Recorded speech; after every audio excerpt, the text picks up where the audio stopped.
Parents are agricultural education teachers, and he was raised on a 14-acre farm in the middle of a Portland suburb. After failed attempts at being a stand-up comic, this ought to be good, guys, and a full-time high school mascot, he changed his focus to education and leadership, where he's found moderate success. Now that's what it says, moderate success. He's a former FFA national officer and is now an undergrad at Oklahoma State University. His 10-0 Cowboys play a little later tonight. That's right, 10-0. Jason's here to share his thoughts on recruiting the next generation of teachers with us. Please join me in welcoming Jason Wetzler.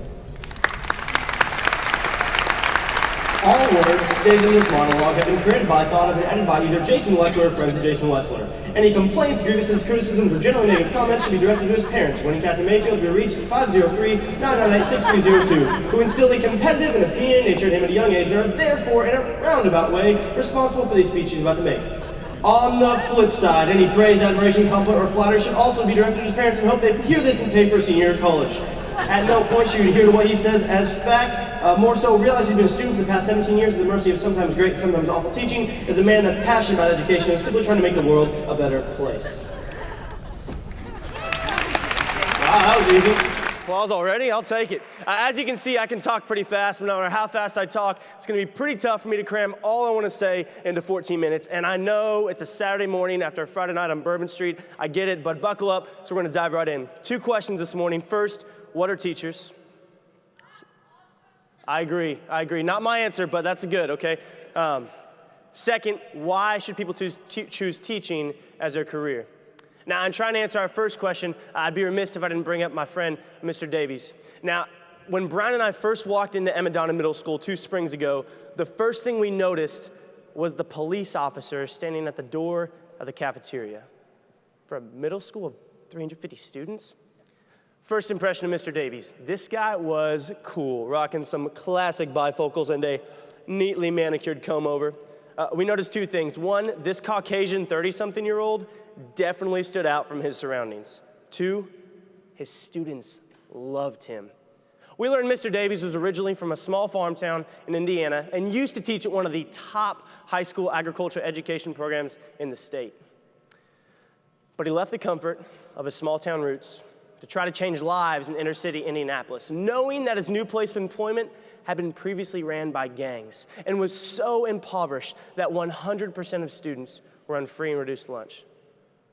I mean, Mr. Davies' kids used to be considered thugs, criminals, teen moms, dropouts, failures. But now, because of the time and heart Mr. Davies pours into their lives every single day, they are kids with goals and career aspirations, who have grasped employable skill sets, who have smiles on their faces and respect for themselves. We learned that day that Mr. Davies is no more than a teacher by profession. But to those kids, he is a life changer. What are teachers? First and foremost, they are life changers. Secondly, teachers are selfless. And it's pretty simple when you look at the numbers. $49,000, average annual salary of a teacher. 12, the number of months a teacher works in a year. 9, the number of months teachers are paid to work in a year. 6.25 hours, what the U.S. Bureau of Labor Statistics claims is the average workday of a teacher. 10.5 hours, the actual average workday of a teacher. 27-to-1, the average student-teacher ratio at any given time in a secondary public classroom. 11 weeks, the average time a teacher spends outside of the classroom just to prepare for what they'll do inside of the classroom. All I'm trying to say is that when you say, I want to be a teacher, you're saying it's not about me. You are required, written between the lines of your job description, to make your life about other people. About your students, their parents, your coworkers, your administration. You are required to be selfless.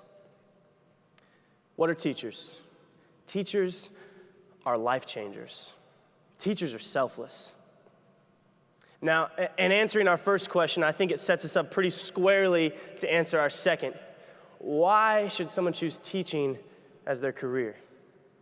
Now, I first pondered this question in response to a problem like many other in my life. And that problem being the absolutely critical shortage of teachers we're facing in this country. If you happen to be from a community who's not experienced this issue, let me bring you to the table. California has experienced a 53% decline in teacher enrollment programs in the past 5 years. North Carolina has seen a 20% decrease. That's just two examples. Even alternative certification programs, such as Teach for America, have seen consistent declines of nearly 15% for the past 2 years, after 10 years of growth. Nationally, average enrollment in teacher certification programs is down 15%. But not to worry, generic and annoyingly positive statistic reporter claims. The annual MetLife survey of the American teacher says that 82% of teachers are at least somewhat satisfied with their job. While I'm sure that's probably true, it helps very little in establishing a concrete answer as to why my generation is not choosing teaching as their future career or why they should.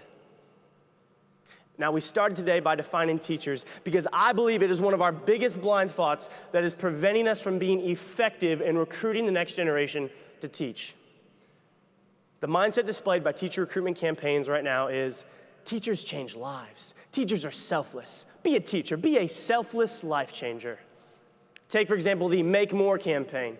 Teach.org and the Ad Council have teamed up to create this campaign with the goal of recruiting 1 million teachers in the next 10 years, based almost entirely off the principles which I just stated. Under the Why Teach tab on their website, it states, and I quote, teachers are modernizing education by removing the walls between the classroom and real life. They are doing this using the same innovation, leadership, and tenacity as CEOs and NFL coaches. Now, I'm not saying this is wrong. I, for one, in fact, completely agree with this statement. However, I believe it is largely ineffective as a tool for recruiting the next generation to teach. There's a few reasons why, and I'll start with the obvious one. The average salary for a person with the title of CEO in the United States before benefits and bonuses is $687,505. Compare that to the $49,000 salary we talked about earlier. Now, if you want to know what the salary of an NFL coach is, add a zero to that. So you take two positions with catastrophically larger salaries and tell prospective teachers they'll be utilizing the same skill set? Well, research says that millennials aren't motivated by salary. Good point, confrontational and awkwardly fictional audience member. In fact, when my generation, beginning with those born in 1981, started entering the workforce, there was a staggering amount of research that came out stating that millennials prioritized a transparent organization and meaningful work over their personal salary. However, in the past 15 years, the world has changed. For the first time in history, personal student loan debt has officially surpassed credit card debt, and it's weighing heavy on the wallets of recent graduates. Yes, my generation will still leave a job if they find it to be a soulless and unfulfilling environment. However, we'll leave even faster for a pay raise and opportunities for advancement. And you've seen this in teaching, whether people leaving for academia, administration, or a completely separate industry. The reality is, money matters. And now the second issue I take with basing teacher recruitment campaigns off the principles of challenging yourself, changing lives, and being selfless is that there are other careers in which you can accomplish those same tasks. Having grown up in the industry of agriculture, I can tell you firsthand that the work farmers do is challenging. It requires a great amount of selflessness, and by feeding the world, they are life changers. I'm sure delivering a baby into this world has its fair share of challenges, and it's evident by the brand new human being in the arms of its mother that doctors are absolutely to be considered life changers. In fact, last week I had 2 tests and 3 essays due, and had it not been for the selflessness of the man in the purple polo behind the drive-thru window at Taco Bell handing me a hot, fresh quesadilla, my life may have been drastically different. As you can see, by using these principles as recruitment tools, we're simply throwing ourselves into the melting pot of thousands of other career recruitment campaigns that are already being presented to my overstimulated and non-committal generation. These campaigns simply aren't enough, and they're certainly not why I chose to make teaching my future career. Now, I can't speak as to why each of you made that decision. What I can do is tell you my story in hopes that it helps you recruit the next generation of teachers. Now, I'll take you all the way back to September 2007. I was a freshman in high school, and I enrolled in agriculture education and joined the North Clackamas FFA chapter. Throughout high school, I learned about specialty and production agriculture, how to speak publicly, kind of, and engaged in countless leadership opportunities. In March of 2011, I was elected to serve as an Oregon FFA state officer. I taught in 150 high school classrooms about agriculture, leadership, and the FFA, encouraged younger members, and got to help lead our state convention. In October of 2013, I was fortunate enough to be able to continue that journey as a national FFA officer. Throughout the next year, I flew 120,000 miles to 44 states and 2 countries, spoke to hundreds of thousands of congressmen, students, educators, world leaders, taught 150 leadership-based workshops, and presented 100 keynotes. The point is, I'm a product of a career and technical student organization called the National FFA Organization. I'm a product of what John Dewey calls experiential education. I'm a product of my educators, just like many of you, yet my decision to change my major to agriculture education and subsequently step away from a potentially higher paying, less demanding yet equally as fulfilling career path had little to do with those same teachers or any of the reasons I've stated thus far.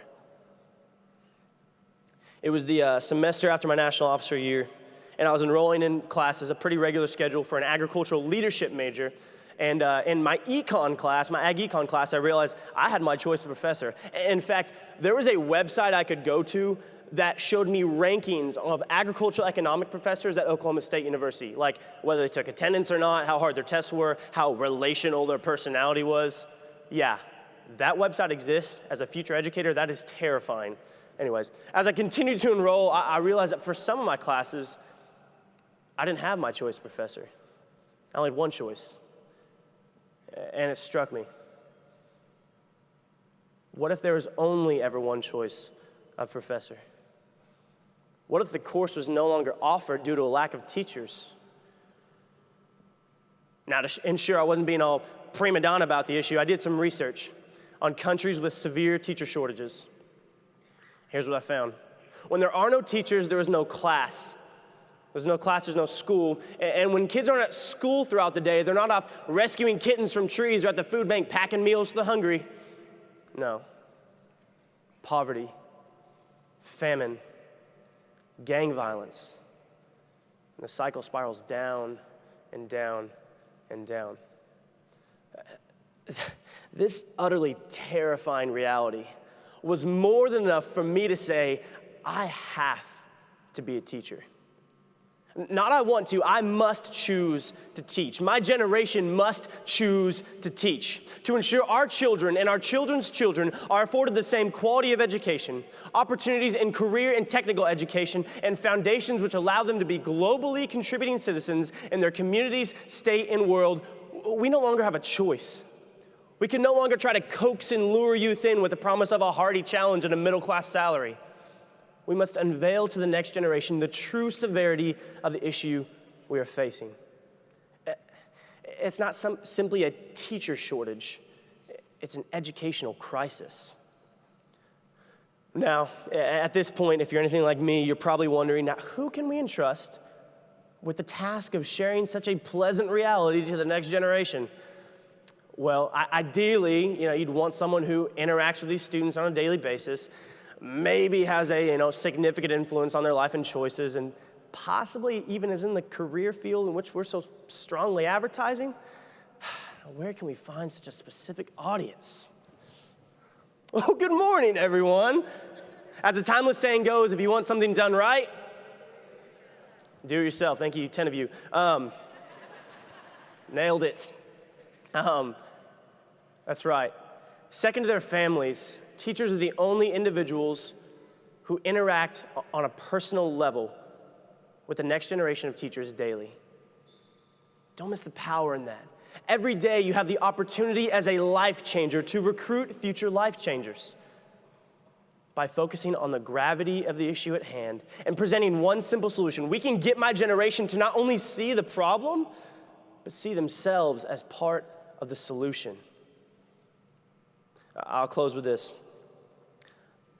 I truly believe with all my heart that it is the responsibility of each generation to secure the same liberties, rights, and opportunities that they have had for the generation that follows.